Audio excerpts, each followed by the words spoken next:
Halo semuanya, selamat datang di Bilinguabila. Hari ini khusus materinya tentang literasi bahasa Inggris untuk persiapan UTBK dan juga SNBT ya. Kalau kalian masih ingat, di video sebelumnya aku udah nge-spill tuh tipe-tipe soal yang biasa ada di UTBK dan juga SNBT. Ada dari nomor 1 ya, itu ada topik main idea sampai ke nomor 12 yaitu to text question. Nah, sekarang kita akan membahas tentang main idea dan topik dulu. Nah, perlu diketahui ya teman-teman, kalau main idea dan topik itu hampir-hampir mirip, bedanya itu sebenarnya cuma satu. Iya, bedanya adalah kalau di main idea berupa kalimat lengkap yang terdiri dari subjek predikat. Sedangkan yang ada di topik itu dia berupa frasa ya teman-teman. Coba teman-teman lihat di gambar ini. Anggap saja ini adalah gambar sebuah teks yang terdiri dari beberapa paragraf. Ini ada paragraf 1, 2, 3, dan 4 ya. Nah, teman-teman harus hati-hati ketika pertanyaannya itu adalah main idea dari teks. Berarti teman-teman harus mencari main idea setiap paragrafnya itu apa, baru teman-teman simpulkan intinya dari keempat paragraf itu apa. Nah, tapi kalau yang ditanya itu main idea dari paragraf tertentu, berarti teman-teman fokus aja pada paragraf yang ditanya. Sekarang, cara menentukan main idea itu sebenarnya gampang. Teman-teman harus mencari apa sih? Mencari kalimat utamanya. Kalimat utama itu bisa ada di awal kalimat, atau di tengah kalimat, atau di akhir. Khusus untuk paragraf pertama dan terakhir, hati-hati, khusus untuk paragraf pertama dan terakhir, kalimat utama itu bisa ada di ketiga-tiganya. Oke. Nah, terus untuk paragraf yang ada di tengah seperti ini, itu biasanya kalimat utamanya itu ada di awal. Oke, untuk yang paragraf tengah.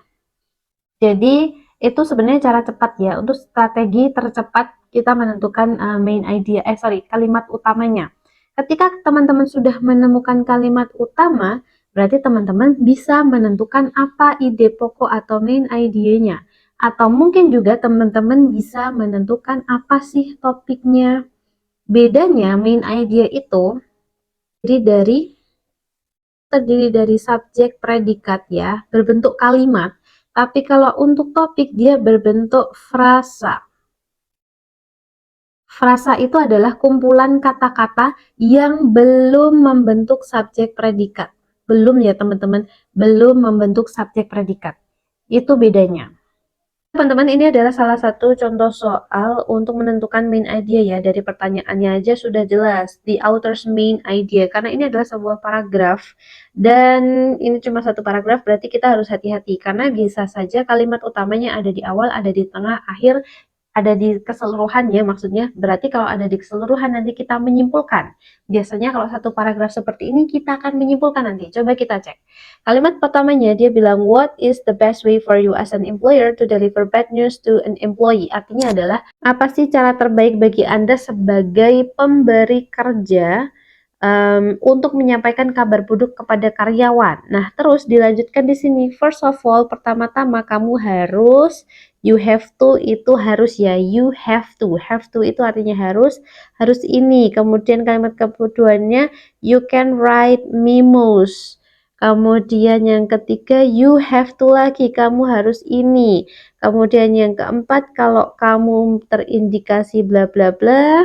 Kemudian yang kelima, above of all, pada intinya kamu harus, ada kata harus lagi, harus siap untuk bla bla bla. Gitu. Terus ditutup di kalimat terakhirnya yang dia bilang ini berupa rangkuman dan kesimpulan sebenarnya.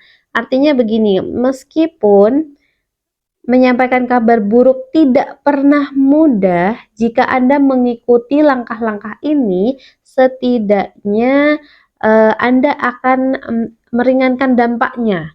Jadi di sini sebenarnya kita bisa langsung menyimpulkan ide pokoknya itu adalah yang C, teman-teman. Kenapa yang C?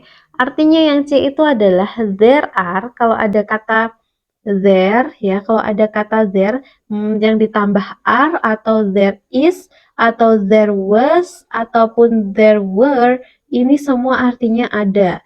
Jadi kalau kita balik di sini, ada cara-cara, ways itu cara-cara untuk meringankan Softening meringankan, impact itu dampak, kabar buruk. Jadi ada cara-cara untuk meringankan dampak buruk. Caranya apa? Caranya yaitu tadi first, kemudian yang kedua ini, yang ketiga ini, yang keempat ini, gitu ya.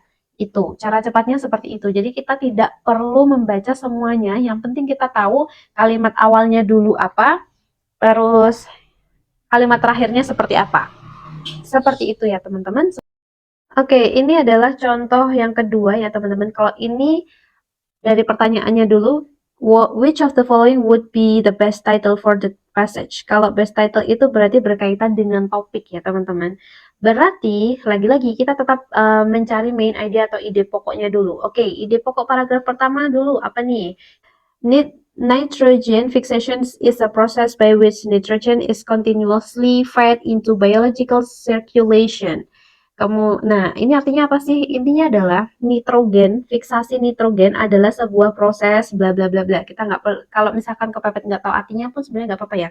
Yang penting kita tahu awalnya gitu loh.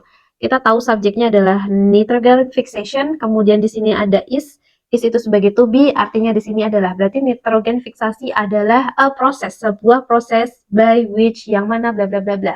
Kemudian langsung kita baca ke paragraf kedua kalimat pertamanya. The opposite process of the denitrification returns nitrogen to the air.